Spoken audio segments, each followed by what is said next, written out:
أما بعد فأعوذ بالله السميع العليم من الشيطان الرجيم يا أيها الذين آمنوا أطيعوا الله وأطيعوا الرسول ولا تبتلوا أعمالكم قدر منو او عزت من دورونو لکه څرنګه چې د الله د نبی په تابعدارۍ کې بشماره فائدې دي همدغه رنګ د رسول الله صلی الله علیه وسلم په نافرمانی کې بشماره نقصانات دي زمونږ استاد ذهن ورته رسیږي او کنه لیکن قرآن او سنت یو څو نقصانات یو څو ضررونه واضح ډول باندې ذکر کړی دي د الله په فضل او توفیق سره به هغه ذکر کو. اولنی نقصان دا دی چې د ټولو اعمالو دارومدار او د قبولیت د نبی په تابعدارۍ باندې دی. هغه عمل به الله ته مقبول وي چې کوم عمل الله رب العالمین د نبی په طریقه باندې وشي. نو کله چې یو عمل د الله د نبی په طریقه نه وي دغه عمل باطل او برباد دی. څرنګه چې قران کریم کې الله فرمایي اې د ایمان والاو تاسو تابعداري د الله او د رسول وکړئ او تاسو خپل عملونه مه بربادوئ. بربادول هم دا دي چې د الله د نبی مخالفت پکې وشي نو دغه عمل د الله په وړاندې برباد دی. د نبی علیه الصلاۃ والسلام نافرمانی کفر دی. قران کریم کې الله رب العالمین فرمایي قل اطیعوا الله والرسول فإن تولوا فإن الله لا يحب الكافرين. تورته وایي چې تاسو د الله او د الله د رسول تابعداري وکړئ. کله الله او د الله د رسول د تابعداري نه مو اعراض وکم الله کافرانو سره مینه نه کوي. دلته الله فإن الله لا يحبهم اونول بلکې الکافرین ویل. مفسرین دلته حکمت بیانوي. په دې آیت کې د دې خبرې خبرداري ده چې د الله او د الله د رسول نافرمانی هغه کفر ده. دریم نقصان هغه ده چې د نبی علیه الصلاۃ والسلام په نافرمانی باندې د الله عذاب نازلېږي. الله قران کریم کې فرمایي وما آتاکم الرسول فخذوه وما نهاکم عنه فانتهوا واتقوا ان الله شدید العقاب. کم څه چې تاسو ته الله او د الله رسول درکې هغه واخلئ او د سنه چې ممنکې دا غینه منشي. واتقوا الله د الله نه ویریږئ د نبی مخالفت مکوئ بشک الله د سخت عذاب والا دی. په دې آیت کې الله رب العالمین د عذاب تذکره په دې بنیاد باندې کړی دا چې د رسول الله صلی الله علیه و آله وسلم او تامنا فرمانی کې د رسول الله صلی الله علیه وسلم په نافرمانی باندې انسانانو باندې د الله عذاب نازلېږي. قران کریم کې الله رب العالمین دا امتونو تذکره کوي چې کوم د الله د نبی خلاف کړو الله رب العالمین په هغه باندې عذابونه راوستل. الله د ډیرو امتونو تذکره کوي او بیا فرمایي چې کل کذب الرسل فحق وعید. د ټولو د انبیانو تکذیب کړو.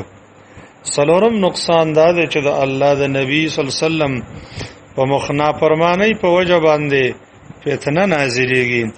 قران کریم کې الله رب العالمین فرمایي فليحذر الذين يخالفون عن امره ان تصيبهم فتنه او يصيبهم عذاب الیم.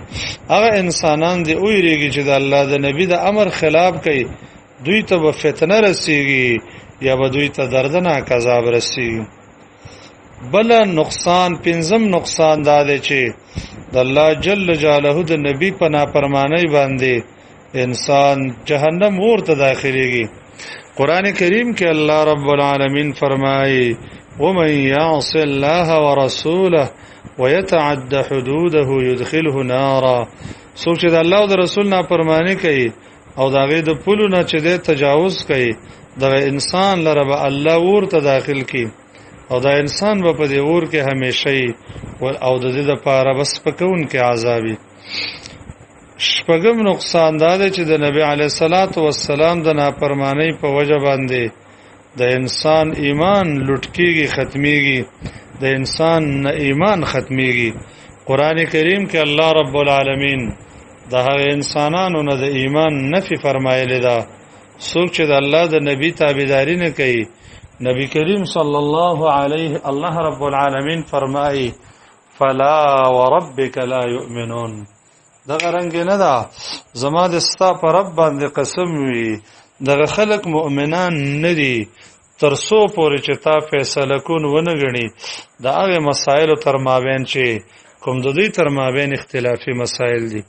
نو قرآن کریم کې الله رب العالمین هغه انسان ته مؤمن نه وي څوک چې د الله د نبی تابعداري نه کوي، بلکې قرآن کریم کې الله د نبی مخالفت کوونکې انسان ته منافق وي. الله فرمایي وَإِذَا قِيلَ لَهُمْ تَعَالَوْا إِلَى مَا أَنزَلَ اللَّهُ وَإِلَى الرَّسُولِ رَأَيْتَ الْمُنَافِقِينَ يَصُدُّونَ عَنْكَ صُدُودًا. کله چې دوی ته ویل شي چې تاسو راشئ الله او د الله رسول ته، نو ته به منافقان ویني چې هغوی به ستانه اعراض کوي په اعراض کولو باندې. اتم نقصان دا دی چې د نبی کریم صلی الله علیه و آله وسلم نافرمانی قیامت کې د پښیمانتیا سبب دی. قرآن کریم کې الله رب العالمین د کفارو پښیمانی ذکر کوي، فرمایي چې وَيَوْمَ يَعَضُّ الظَّالِمُ عَلَى يَدَيْهِ يقول یا لیتنی اتخذت مع الرسول سبیلا. الله فرمایي چې په دغه ورځ باندې به د الله د نبی مخالفت کوونکې انسانان سخت ارمان کوي چې کاش چې موږ د رسول لاره نیولې وي. د نبی علیه الصلاة والسلام نافرمانی گمراهی ده، بلکې هغه انسانانو باندې د دنیا عذابونه نازلېږي څوک چې د الله د نبی خلاف کوي. د دنیا مصیبتونه لکه یو روایت کې راځي چې نبی علیه الصلاة والسلام مجلس کې یو انسان ته ویل په ښي لاس خوراک کوه. هغه ویل زه خو په ښي لاس خوراک نشم کولی. الله د دغه انسان لاس باندې فالج مسلط که، په خپله زندګۍ کې به د ښي لاس خپلې خولې لوې نه وړه. دا انسان د خپل ښي لاس نه په دې وجه محروم شو چې د الله د نبی خلاف وکړو. نبی علیه السلام فرمایي د مشک داسې په سر باندې مه راړوئ چې د مشک نه تاسو څښاک وکئ. ایوب السختیاني وایي یو انسان هم دغه رنګ څښاک کوو چې الله پرې د دې مشک نه مار را وویسته، مار، او دی د مار سره مخامخ شو.